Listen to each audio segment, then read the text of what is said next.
Welcome to the Rotary Club of Cincinnati, club number 17 in the beautiful The View. Beautiful day out today. I know a lot of people are playing golf. We're glad you're here. And we had a great meeting last week with Larry Culp, record crowd of 125 people, and we have another record crowd to honor Connie Pillich today, and we want to also thank all of our guests. So let's thank Connie for presenting today.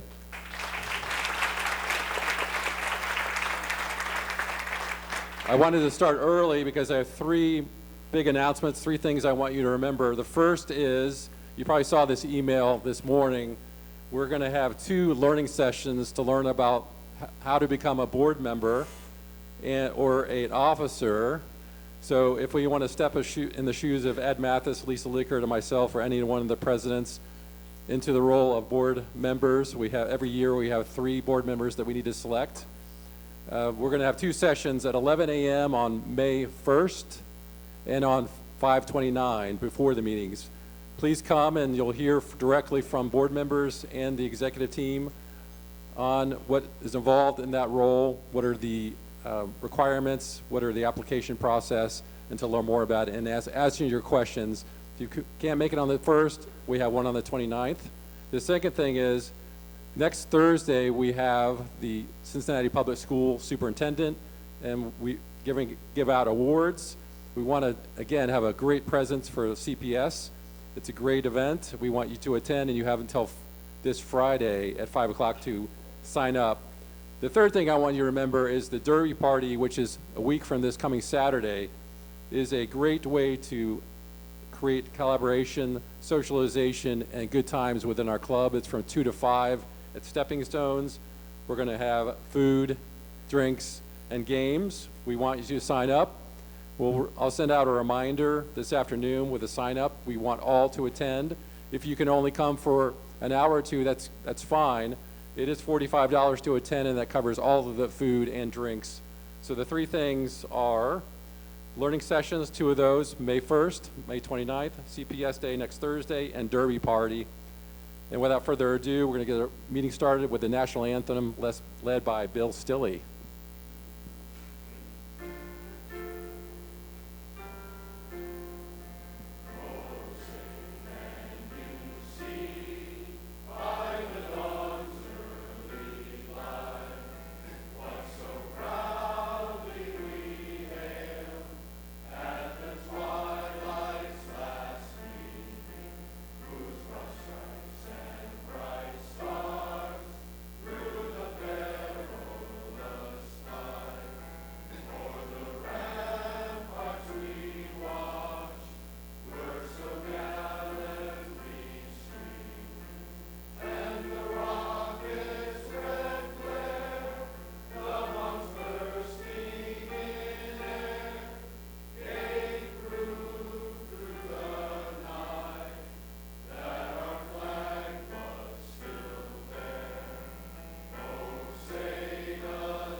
Thanks, Bill, and thanks, Janet.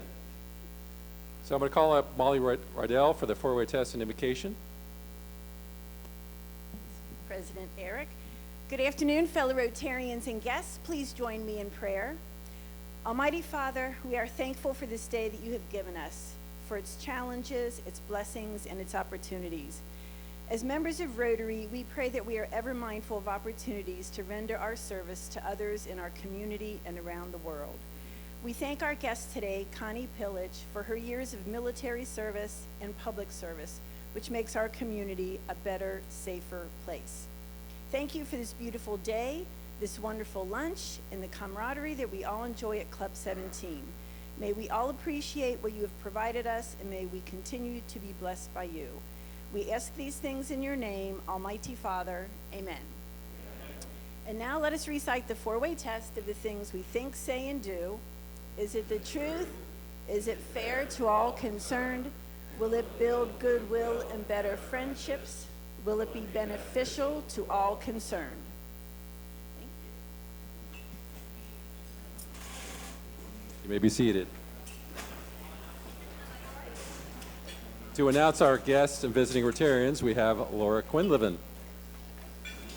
Thank you, President Eric. We are going to start with our prospective members, and when we call your name, you just stand up and wave. From Northwestern Mutual, a guest of Kelly Mahon, we have Anna Peskovitz.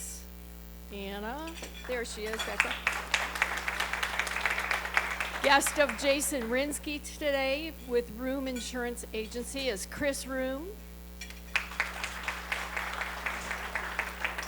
Guest of Katie Crossan with MT Consultants is Max Kobe.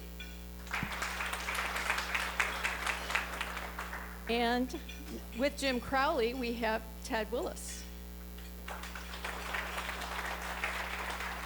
All right, and now the guests of our speaker, Prosecutor Connie Pillich today. We have, first of all, her friend and former boss, Bill Gutzweiler. You want to stand? Say hi. He doesn't want to stand. The Assistant Prosecuting Attorney, John Vogt. Stand up, John. Say hi. We have our Deputy Chief of Strategic Administration, Joyce Podrill. Hey, Joyce. Communications Director, Sharon Coolidge. Assistant Prosecuting Attorney and Appellate Chief, Scott Heenan. And Assistant Prosecuting Attorney and Municipal Chief, Ryan Nelson. And finally, our Chief of the Grand Jury Proceedings, Kate Burrows. And then finally, we do have a visiting Rotarian from Switzerland today. So I want to introduce you to Ursula Schopfer and her husband, Andre.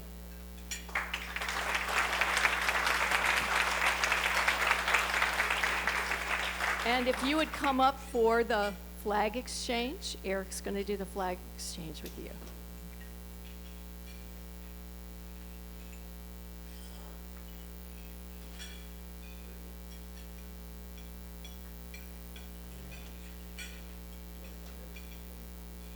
This is something we do with all our visiting Rotarians who come from another place. They bring their flag, we give them our flag.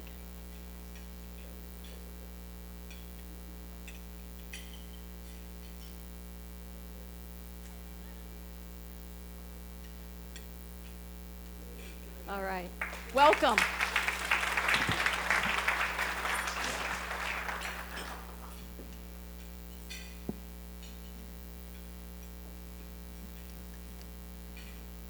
I also want to recognize Melinda's husband, Mike Kelly.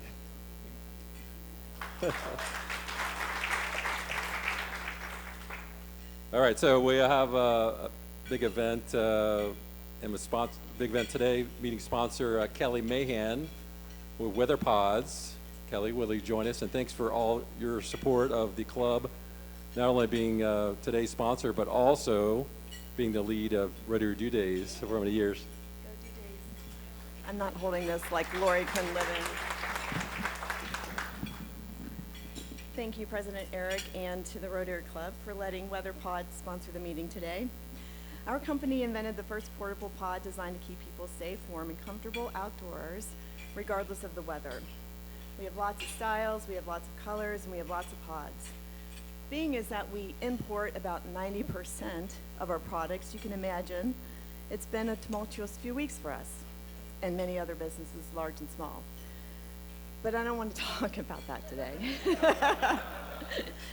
I've decided that today I'm going to take this opportunity at the podium to express my gratitude to our customers and friends who believed in us in the very beginning when a lot of people thought this was the dumbest idea ever.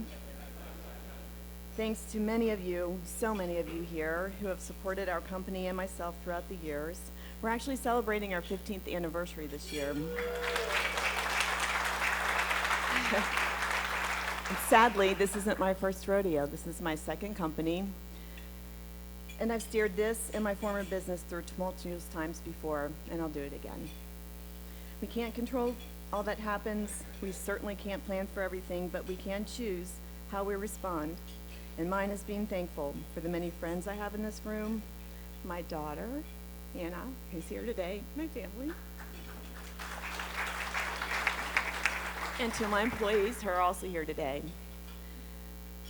For all of you that allow me to give every day to teach you, and the fact that I can learn from you, I appreciate it. Thank you.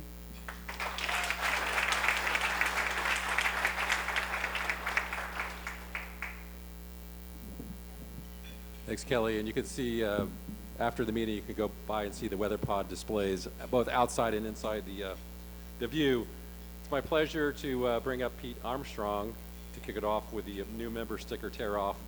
This is a big milestone for these new members who are going to be crossing over, and they've completed their task to take off the red sticker. I'm not going to steal Pete's thunder, but it's an exciting time for our club to bring in new members. Again, we brought in 42 new members so far this year, and we continue to grow each year, and we're looking forward to Lisa's knocking out of the park, where she said she will triple it, so let's keep her on the task, and Ed, maybe quadruple, I don't know, but hand it over to Pete. Okay. Thank you, President Eric, and good afternoon, ladies and gentlemen. Nice to have you all here.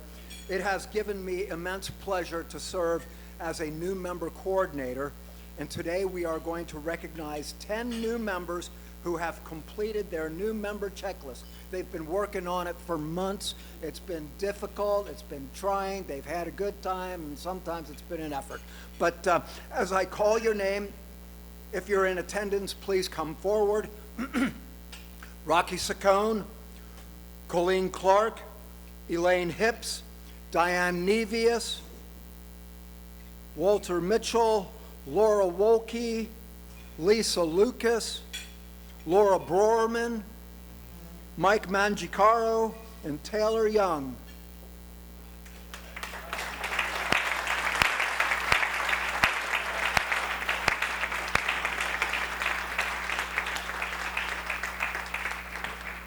Okay, if your red sticker is still on your badge, grab a hold of it.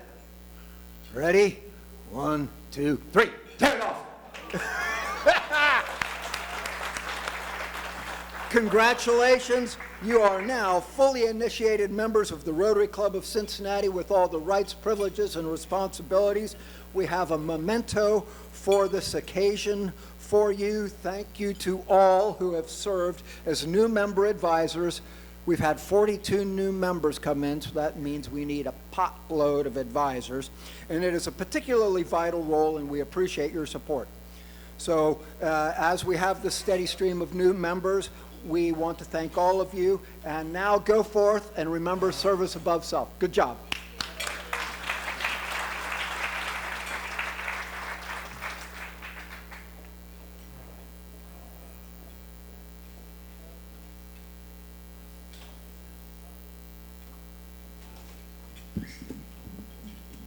So today we're going to honor Ashley Stewart as a new member, introduced by Lori Wolke, who's already doing great work in the youth exchange area of our club.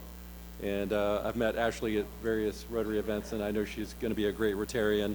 So I'll hand it over to Laura. I know that this is important to learn about Ashley, get to know her, not just this meeting, but in the future, and welcome her into our club as a new member of Rotary Club number 17. Right. Hi, everyone. My name's Laura Wolke. This is Ashley Stewart, and I'd like to say a little bit about her and how we met. So we met because her daughter is in Brazil, sponsored by Club 17. This is amazing. Sorry, her son. Sorry. Joshua Florence. I knew that. It's because I was going to say my daughter, and I thought, I better say her son first. And then my daughter preceded her son, and my daughter, Madeline Wolke, was an exchange student in Ecuador, so we both feel extremely blessed to have our children engage in cultural exchange for a year, sponsored by this club. So that's why we're here, and that's why we joined. And that goes along with Ashley's motto is that she is abundantly blessed. So she lives by that motto, and that's perfect for our club. Ashley's been working for 10 years on a project about being abundantly blessed. Her other motto is, or her mantra, is that you give someone a fish, you feed them for a day, but you teach them how to fish, and you feed them for a lifetime.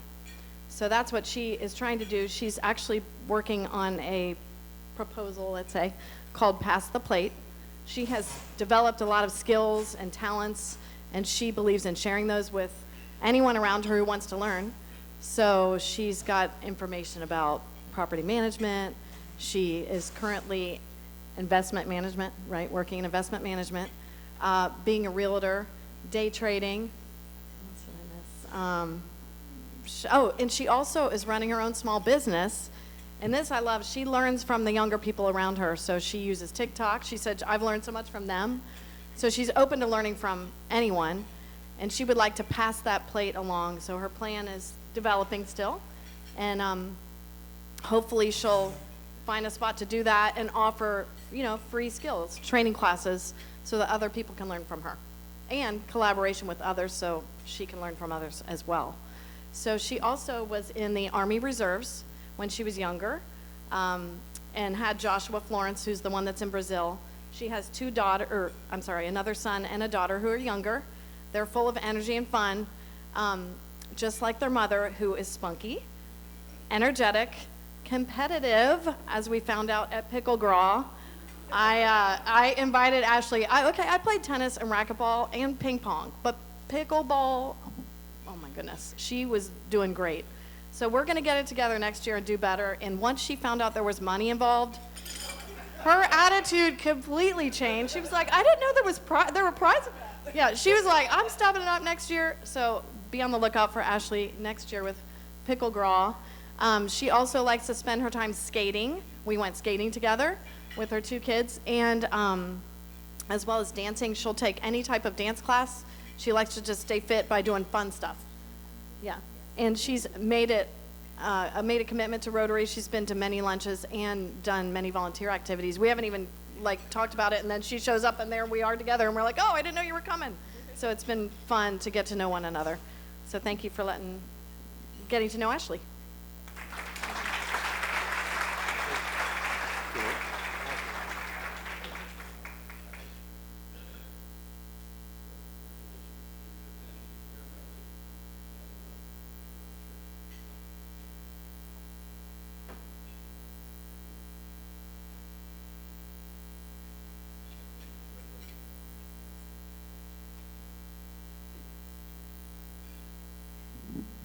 So today we have a few committee meetings. We have World Affairs Committee in Highland Room, and we have Jefferson Award Committee in Bridal Suite. We also have some birthdays. Doug Adams, 23rd. Wayne Jackowski, 25th. Jim Wilson, 26th. Jack Castile, 26th. And Dave Ziegler, April 27th. For Doug and Wayne, let's shout out happy birthday on 3. 1, 2, 3. All right, now we've come to the point that you're all waiting for, the split the pot. We have $38 for the winner, and the big pot is up to $163. I'm going to ask Connie Pillich to pick the winning ticket. Pressure's on.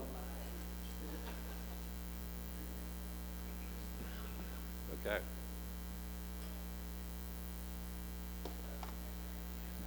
It is a yellow ticket. 385-195. 385-195. All right. Who's front center?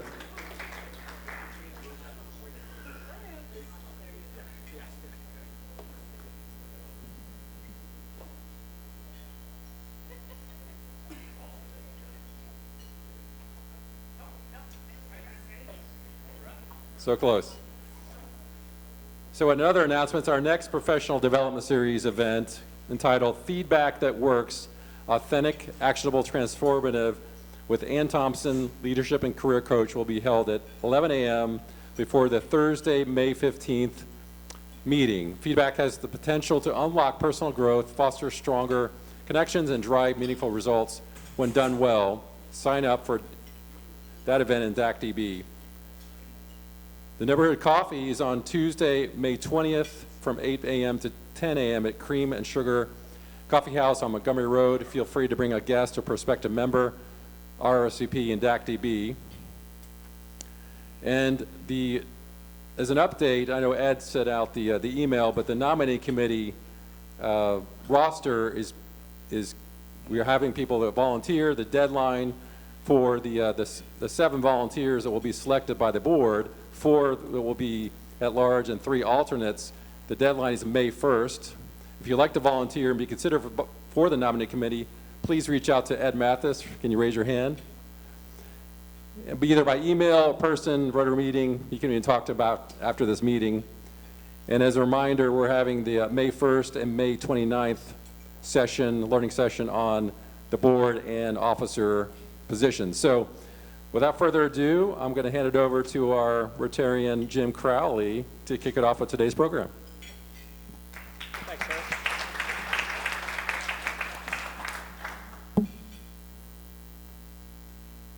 Don't worry, this is not a brief. This is an unusual situation. I've never in my many years of practicing law had an opportunity to introduce one of my former employees.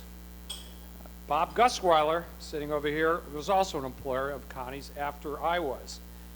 And so I've known Connie since the 90s when she was in law school. She was an excellent clerk, great writer, and what I noticed early on is she demonstrated great people skills when I gave her the task of answering these god-awful things called interrogatories, and she did a great job.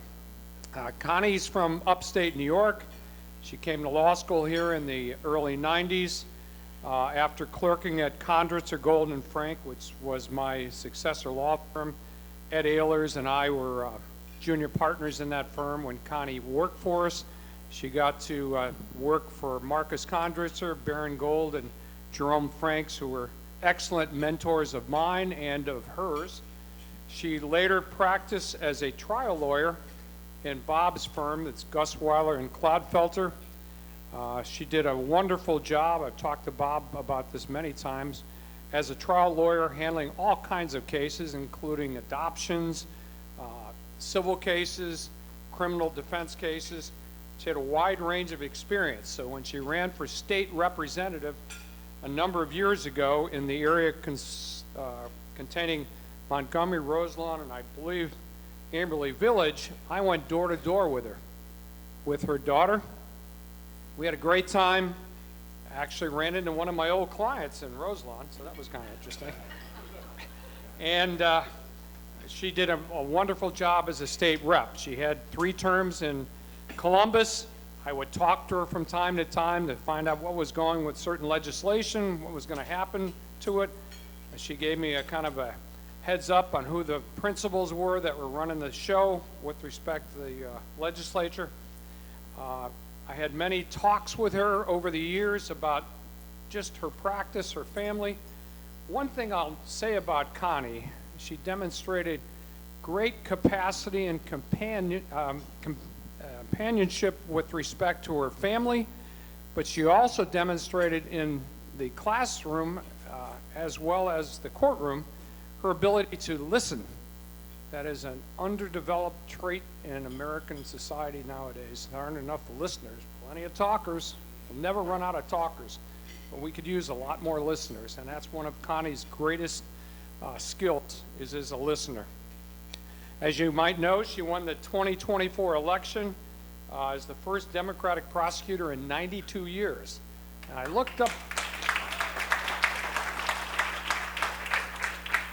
as they used to say in Ireland, it warmed the cockles of me heart when she won that election. She also has an MBA, and she worked in the Air Force, which gave her a great deal of skill with reference to managing people, which is a tremendous skill. Everybody in this room probably has had the opportunity to manage people. It is not an easy thing to do because they come in all shapes and sizes when it comes to management. And without further ado, I'd like you to meet and listen to Connie Pillich.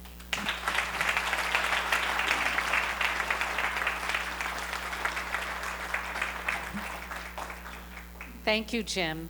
Who would have thought all those years ago that I would be in this position? I sure wouldn't have. The first thing I want to do is we have a film that Lori Quinn-Livin put together for us to let people know a little bit about what it's like to transition into an office of this size, and then I'll pick up after that.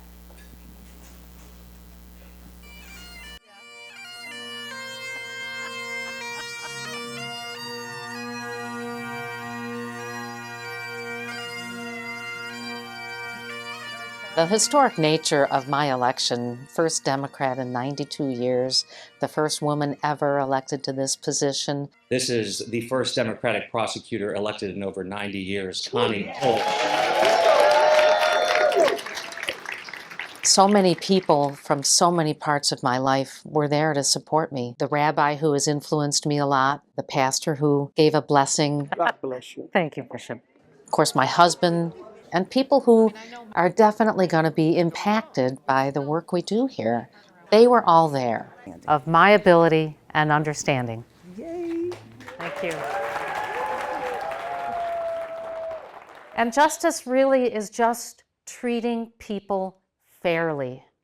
And that's what I want to do. Everything I've done, my military background, my public service, my work in the legislature, my work as a public defender, my work in private practice, all of these things have been putting together the foundation to make me ready for this job.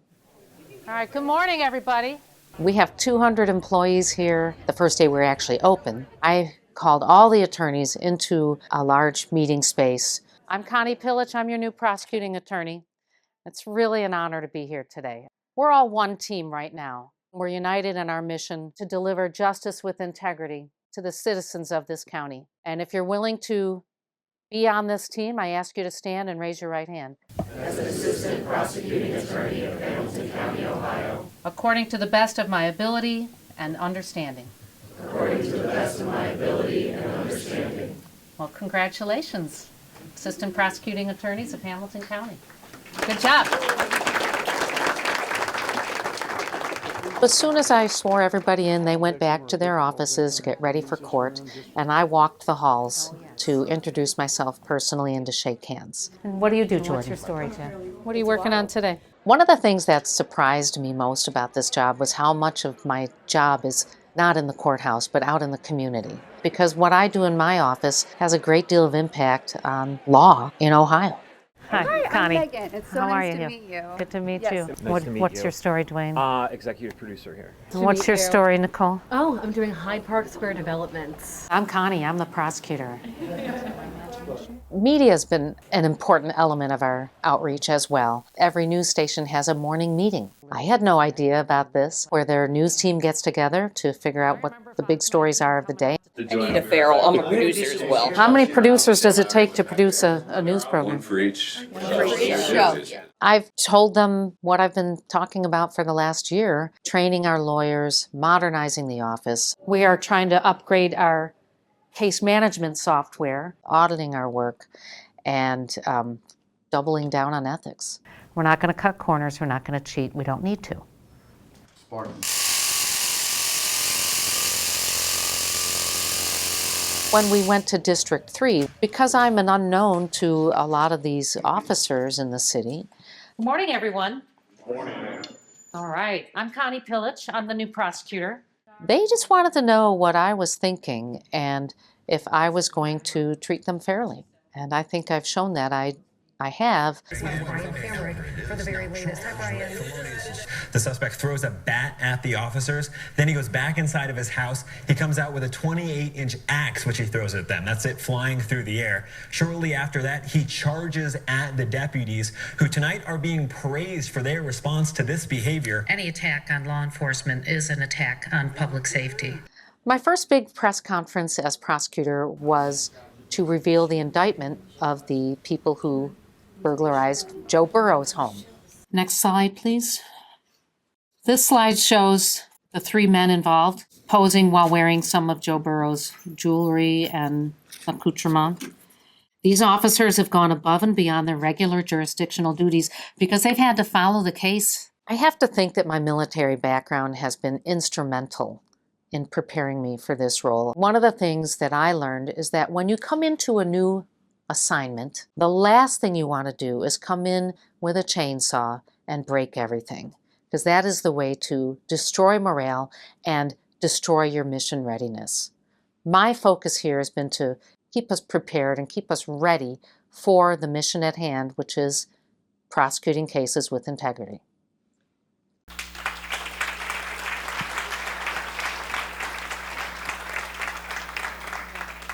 And Lori, you did a great job on that. Thank you so much for following us around. That very first day when we're swearing people in, that was the day after that big snowstorm that dropped a foot of snow, foot and a half of snow. And so the roads were terrible. But she came down with the video camera. So so now I'm going to talk to you a little bit more about my background and what the office is looking like, as well as my goals for this year. Am I speaking properly into the mic? Okay. All right, he said yes, because sometimes you go like right up here and sometimes you're way here. You just got to kind of figure it out. And since I'm vertically challenged, I will not always be behind this podium. At our press conferences in the office, we do have a small stool for me. That gives me an extra 4 inches, and sometimes that's helpful because I'm usually around very tall people. So let's start with how I got here. Jim told you I grew up in Buffalo, so snow does not bother me at all. And back in the day, my family lived very close to Bethlehem Steel, and we could see it from the beach at the bottom of our street. And of course, when I was a kid, Lake Erie was orange because of Bethlehem Steel. So that was always impactful on my view of the world. And when I was in high school, pretty much everybody's dad worked at the steel mill. And then they started to let foreign steel come in, and the steel plant closed, and 20,000 men lost their jobs. So I had to figure out what to do. I wanted to go to college, and one night my sister and I were watching TV, and an Army ROTC commercial came on TV. And now I was kind of a baby jock in high school, which means I participated in sports, but I excelled at none of them. But I liked them. I enjoyed them. And my sister said, "Hey, Connie, you want to do that? You'd be good at that." And so the idea was born that I would try to do the military. And frankly, I wanted to get an education, and I liked the idea of wearing the uniform of my country, and that was the end of it. I didn't have any career path in mind. I'm too blind to be a pilot, and also they didn't let women fly back then. So I decided to apply for ROTC scholarships. I applied for Army, Navy, Air Force. Never heard from the Army, but I was a finalist for both the Navy and the Air Force.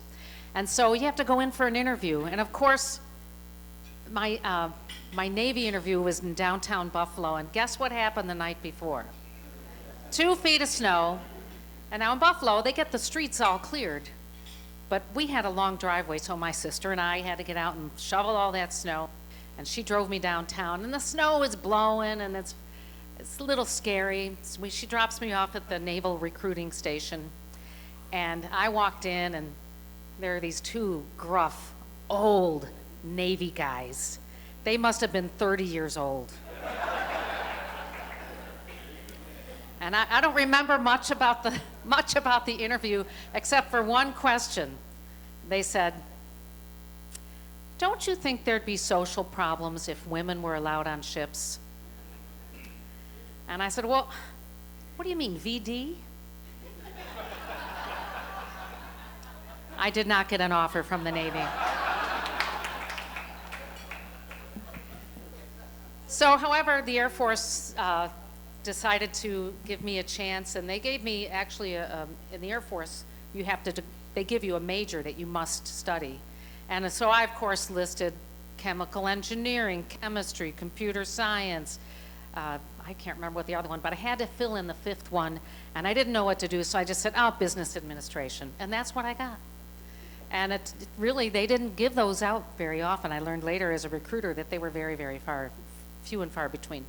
So I went off to ROTC and got my commission on graduation day, and I went off into the wild blue yonder very sure that the Air Force was going to show me all the exotic places of the world.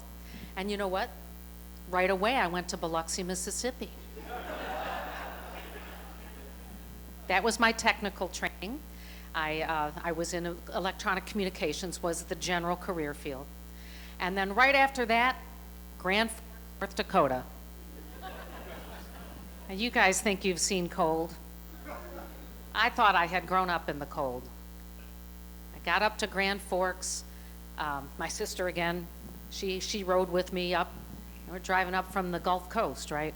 Going up north, stopped to see Mom and Dad in Buffalo, and then went up north and went up north and went up north and went up north. I thought I was falling off the edge of the planet. It was just such a long drive. But we got to Grand Forks. You know, it's a small town. It's a military town. They have a university. We got on base, and it was like the Friday after Labor Day, and it was beautiful, 75 degrees, and kids were out playing in the yards. And the next morning, it was 35, and that was it. Winter was here in September in North Dakota. So my job there was actually fascinating to me. It was a nuclear base. We had B-52s, and we had intercontinental ballistic missiles. And my job was combat crew communications security. So I'm the person who trained the air crews and the missile crews how to communicate in secure manners about their activities, whether they were just a training mission, a peacetime mission, or a wartime mission. And as you can imagine, with nuclear weapons at the ready, we were ready for anything at all times. So, and that's when, you know, realizing that here I am, this 23-year-old kid dealing with preparing nuclear war plans, I realized the gravity and the incredible responsibility that can come with service. And that has stayed with me forever. Now, my coolest assignment, before I go on, it was at Grand Forks that I got my MBA, and we were kind of glad that we had something to do in the winter to go to classes at night. So that's where I got my MBA, and that, of course, has been very helpful to me in all of my career steps.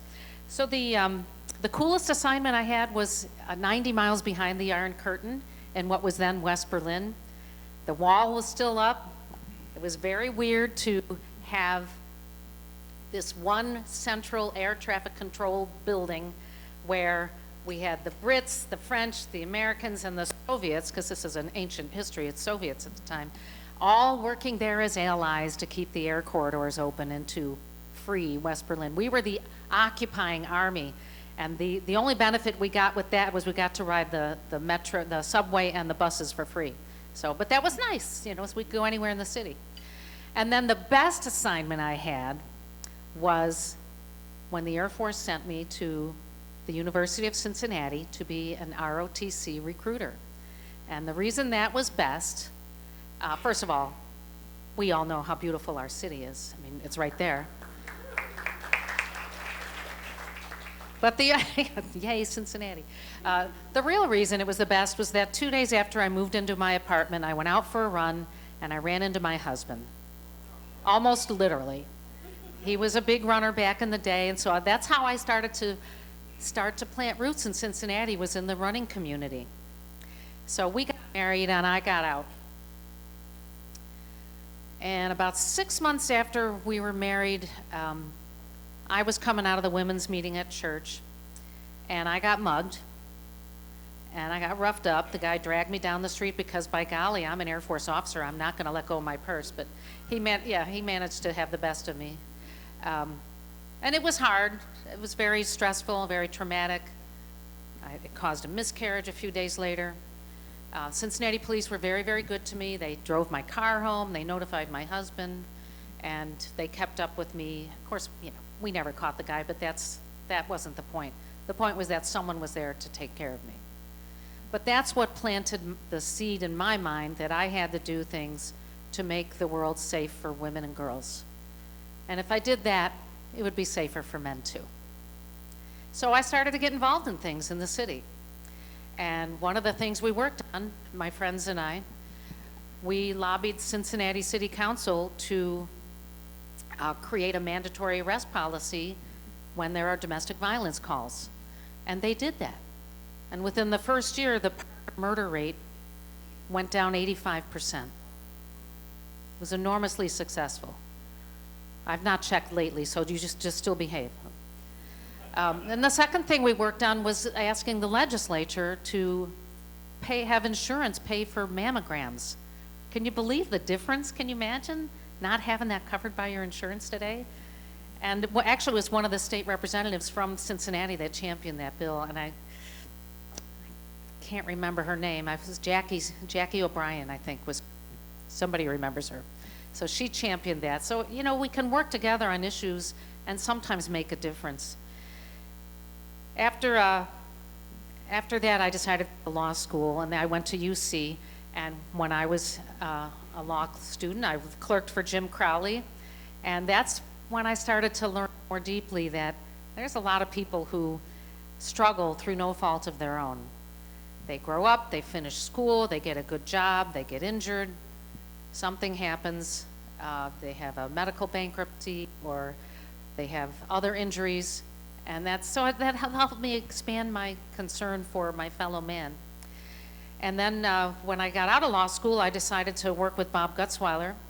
I took felony assignments from the public defender, and in our civil practice, we protected people's homes and their jobs. And that was very fulfilling too, because again, I was able to ensure our justice system worked, because you got to have all the players in the room, but I was also able to help people in crisis. And then I decided to branch out on my own, and I opened my own law firm. So ran my own business. I was the managing partner for 7 years. Thank God I had an MBA. That really helped, and thank goodness we did tax work, so I knew how to do all the workers' comp and Social Security and all those other payments, because we were a small law firm until we got a little bit bigger. In 2008, I got elected to the legislature. I served for 3 terms, so that's 6 years. And then the next public-facing thing I did started on January 6th, where I started as your prosecutor. So the reason that's a long story is because I'm really, really old. So let's talk a little bit about the office. So obviously, the prosecutor, I'm the elected official, the prosecuting attorney, and the lawyers who work for me are assistant prosecuting attorneys. Our job is to go to court and prosecute criminals. But we also have a civil side where we are the lawyer for all the county agencies like MSD and Jobs and Family Services, the county commission, and we are the lawyer for the elected officials, not in their personal capacity, but in their professional capacity. And so we have stuff that's going on all the time. As I said in the video, 200 employees, that's what we're structured for. 80 of them are support staff, and then 120 are attorneys. Now the attorneys all serve at the pleasure of the prosecuting attorney, so I can fire someone because I don't like their shoes or whatever. The support staff is all protected by civil service law. Our annual caseload, we handle between 6,000 and 8,000 felonies. Those are the serious cases. Over 30,000 misdemeanors. Those are traffic and other minor issues, rather minor. Hundreds of appeals and dozens of civil cases and contracts for our county clients. So we're busy. And the biggest challenge, well, let's just say the first challenge, has been staffing. I learned on December 1st that a quarter of my lawyers would not be coming back. So 32 people did not apply to keep their jobs out of 120 lawyers. And then there were 3 people that I asked to leave. So 35 lawyers. So my transition team and my leadership team, many of whom are here, immediately got to work to fill those holes. And you know what? We did not miss a beat. We have been able to put lawyers from day one in each of the 30 criminal courtrooms in the courthouse, which I think is actually there, sorry, as well as in juvenile court, grand jury, and the Court of Appeals. We did not miss a beat. Now, it wasn't always easy, but we didn't miss a beat. And I'm really happy to say that because of the stellar leadership team I brought in, we were able to do that. So I brought in my first assistant, who was like my chief operating officer, and then I had 4 second-level chiefs. 4 of these lawyers started their careers in this office. And they were happy to come back because there's something about protecting the community, serving the community, that touches us. And to be a prosecutor, to have that ability to serve the community, it's very inspiring to so many people, and I'm really lucky that they were able to come back. So, you know, I have to think that my time in the military, where you're always getting a new commander, because people change every 2 to 3 years, plus just studying leadership in my MBA, knowing that you don't come in with a sledgehammer and just destroy everything, because I have a mission to do. I can't afford to have a disgruntled staff. I have to make sure that they focus on the mission, and that's one of the things I'm trying to do. So I did have 5 goals. Look, we're up and running. We got our basic staffing. Let me tell you what I aim to do this year, and I did have 5 goals, and I hope I can remember them. Number 1 is to train our lawyers, update our internal policies, audit our work, double down on ethics, and improve technology. I started out with 4 goals until I got there and realized I had to do a few more things. That's just this year. So training is the big thing. That's the military. Where's my sister veteran, right? Train, train, train. And except in this job, we don't have to crawl through the mud with a pack on our back. It's much nicer. But train, train, train. So I launched our training program last month, and I tapped a 49-year veteran in this office to lead the training program, and he jumped on it. I mean, now think about it, he probably got out of law school when he was 25, so you can all do the math, but he was excited that he's staying here and that he gets to do something exciting, and he's already launched the beginning of our training program, and he's got it mapped out for the rest of the year. I couldn't be happier with how he's working with our youngest lawyers to make sure they know how to handle a trial. They know how to behave in a courtroom. Because if they don't, we're going to lose every case. And how would you like that? No one's going to like that. Next was to update our internal policies, and this was the one that was kind of a surprise to me. I know that if I want to attract good legal talent and compete with the big firms, I can't do it with a paycheck. I have to do it with a good work environment.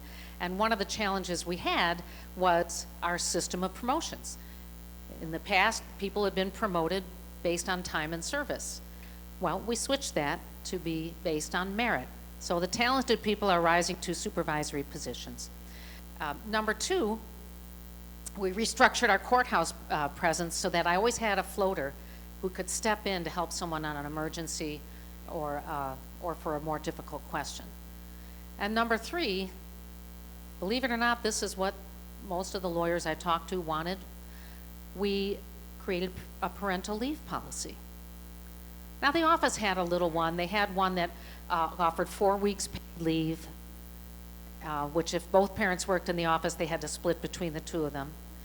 And, but it did put a limit on how many children you could have. You could only have 2 children. I don't know why it's my business to decide family sizes in Cincinnati. It's not. You also could not have an Irish twin. I'm Irish, so I can say that, and I got the green on just to emphasize it. And there was no birth recovery time for new moms. So we've made it a very competitive program with 8 weeks paid, and the birth mom also gets the initial 4 weeks as to count as birth recovery time. I'm not putting a limit on family size. I'd love to people to have a nice size family, whatever they want, whatever they think is right for them. Number 3 was audit our work. One of the things that this office was criticized about in the media in the last few years was mistakes that were made at trial that came back to haunt us 20 years later, when it's really hard to retry a case. So we're studying all those and make sure we don't make those same mistakes again. Now, this audit's going to take a while to set up, but I'm planning, we're starting the planning stage, putting my targets together to figure out how we get to that spot by the end of the year.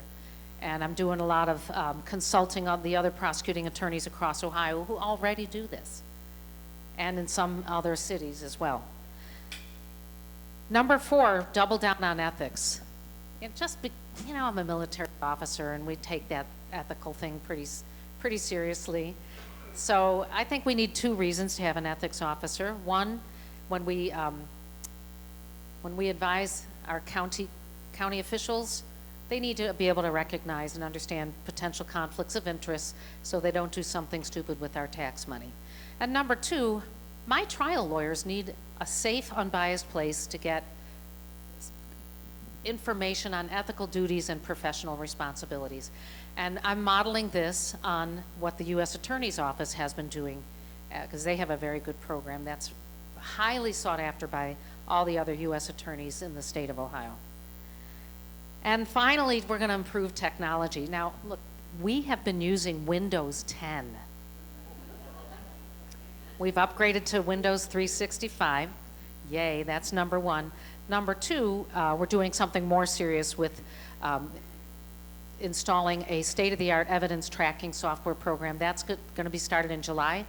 And then the next phase is to have a new case management system. That's going to take us about 18 months to do because it's pretty serious. But it will replace a system that's 30 years old. What kind of computer were you using 30 years ago? So we have that work to do, but we're going to do it, and that's something that our young lawyers want very desperately. And then once we have these things in place, they're going to have a lot of tools. They're going to be able to organize their cases more swiftly, more accurately, and it's going to give them enough prep time to go into court and kick some tail. And that's what we want them to do. So my goal is to create an office that is very good in the courtroom, is a good place for employees to work, and one that values its employees so we can attract top talent. And with that, I will tell you, thank you so much for having me here.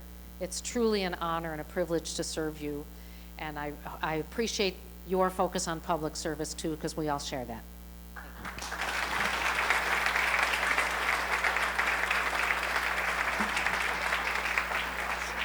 That's okay with you? Okay to do question? Yeah, sure.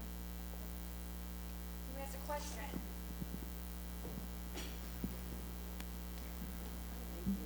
So this might be a dumb question. So what difference does it make to our community if the prosecuting attorney is a Democrat or a Republican? And do you know who the Republicans are and the Democrats are, like in your office, all those attorneys? Do you like talk about which party you're in? So it shouldn't make any difference at all what party you're in as the prosecuting attorney. The key element is, do I do my job? Do I try to do it properly? And do I foster a good work environment for my lawyers? No, I have not looked up the voter affiliation of anybody in my office.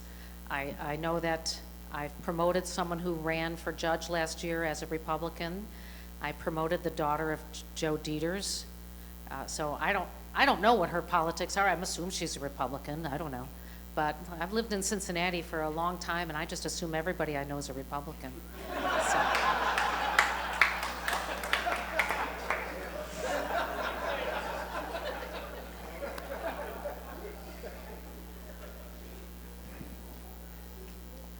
I have a question about how common it is for you to, for like 32 or people or 25% of the people to leave with a change in prosecutors. And is there a possible philosophical difference between most of the people who left and you that would have created that, or is that just a normal amount of turnover with change prosecutors? So I look back to some previous transitions. It's not surprising that some people would not want to work for a Democrat. I mean, the chair and vice chair of the Hamilton County Republican Party both left, and I think that was wise of them. That would be uncomfortable for everybody. I don't know what the political affiliation was with others, but I can tell you that there is always some turnover. When Joe came back from Columbus, about 20% of the lawyers were, I don't know how they left, but they left. And when Melissa Powers was elected, she lost, I think, 12% of her lawyers and 10% of her support staff. So, I mean, it just happens. I think when there's a change in leadership, people start thinking, oh, maybe I should go after that position I wanted before. And I can also tell you, and I've verified this with the other prosecuting attorneys in the state, at least in the big counties, that staffing is a problem in this market because we get them trained up and then they get hired away by the U.S. attorney or a big law firm because they pay a lot more. We ourselves brought 2 people in from Montgomery County and we lost 3 to Claremont County. We brought 5 or 6 from the city and so far they're staying. So I think those things happen.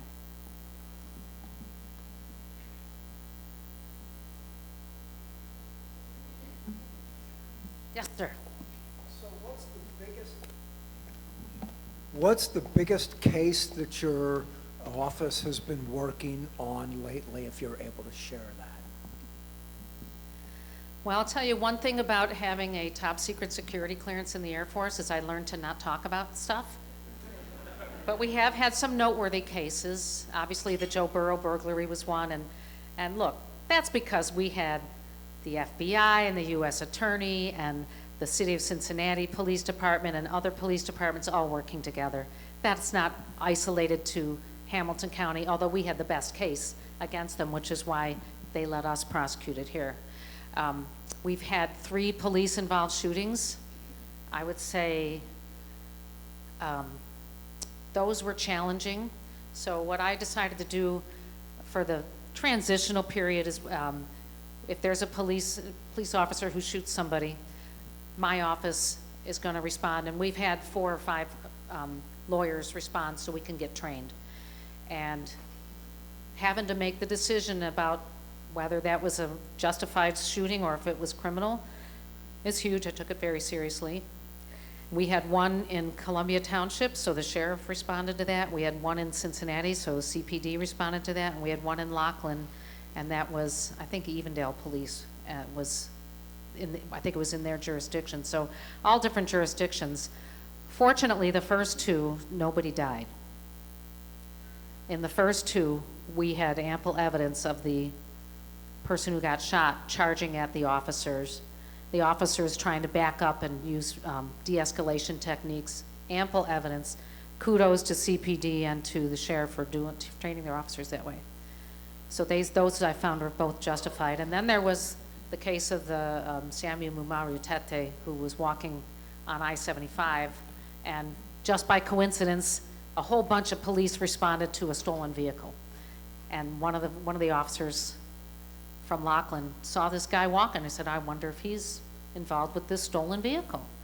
And the poor guy barely spoke English. He was a refugee. He's from the Congo, and I don't have any clue what the culture is in the Congo, but there was clearly a language barrier. Laughlin did not have body cams at the time. They're coming in May, so that was a problem. But we did have a Hamilton County Sheriff's deputy nearby, and we could tell from that the poor man did have a rod in his arm, in his hands, and he lunged at the officer. And even though the officer backed up several times, he really couldn't back up more because he was on I-75, and how do you know when it's safe to go backwards into highway traffic? That shooting too I found to be justifiable, and we did release that information to the press, but before we did that, I went to meet with the family to let them know, and that was very difficult. And that's one of the, I'll get to you in a second, but that's one of the hard things. We deal with tragedy every day. And to have to realize, someone's hurt, something happens to their family. Yes, we got another one here. We got one there, and then I'll give you this one. So your case workload sounds crushing for a staff of 200 people. What's your strategy for retention, and how do you help those people avoid burnout? Oh, burnout's good. So for retention, of course, trying to give them the tools they need and make sure they know they're valued, giving them positive feedback. I've been sending out emails, kudos from the boss when I see someone doing something good, and people are just shocked. We never had that before. It's my leadership style, and there's nothing wrong with what happened before. It's just my leadership style. But making sure that the reason I did the parental leave, I got to have people who, if we want children to be part of our world, we have to allow parents to be parents. And this is one way we can do that. For burnout, we've got some ideas. One of my thoughts is to have a therapy dog that people can visit, and we know the sheriff has 2 of them, and it seems to be very successful there. We're doing some research on that. Another is to switch people from the hardest cases to something less stressful for a few months, because you're trying murder cases over and over and over for year after year after year. It's not easy. And so we are trying to be mindful of that. And we had one ready. Oh, you got the mic. Good job. Thank you. Yes, we all are thrilled, of course, when the thugs get convicted. But there's another side to that equation, and there's a book called Framed that talks about 10 cases where people were innocent who were put on death row, and it makes me think that you have a very kind of challenging position from time to time where it's a very close question as to whether you go to a grand jury or not, because, you know, Joe Dieter said that you can get a ham sandwich, convicted at a grand jury. Well, I think a lot of us think that grand juries are really just kind of rubber stamps. My question to you is, how do you handle the really close questions in terms of deciding whether to follow through with a prosecution or not? That's got to be a case-by-case situation. Because while we think everything happens the same way, every case has a different set of facts and circumstances. I'm very proud of Kate Burrows, who is my chief of grand jury. She's a top-notch legal mind. She understands how these cases can be presented, and she's a really good leader as well. So I have to rely on my leadership team, because I can't be looking at 8,000 felonies with a fine-tooth comb myself and 30,000 misdemeanors. So we have to do that on a case-by-case basis. And if we do this by talking with the police, reviewing their investigative report, reviewing the police report. Not everybody does that, but sometimes they're filled out wrong and then you lose at trial. So we try to do those things ahead of time and use that as a preemptive spot check. Does the prosecutor's office have a quota that they need to fill, whether that be numerically or percentagely, for guilty convictions? Because the question comes from the fact that there's been speculation that prosecutors' offices are actually incentivized to offer economically disenfranchised communities deals in order to receive a higher conviction status. Is that true? No, not in Ohio. And while I can't speak to any other county, it's certainly not in our county. There is no requirement that we prosecute any certain number or percentage of cases. I can tell you that in the first 3 months, this is all I have data for, the first 3 months of this year, our grand jury indictments have been kind of on track with the last couple of years of prosecutions. But now what happens with the Supreme Court of Ohio, they do pressure judges to clear their cases within a certain amount of time. And that's the only pressure that I as a trial attorney, am aware of. Thank you for all your questions, everybody. Really appreciate it.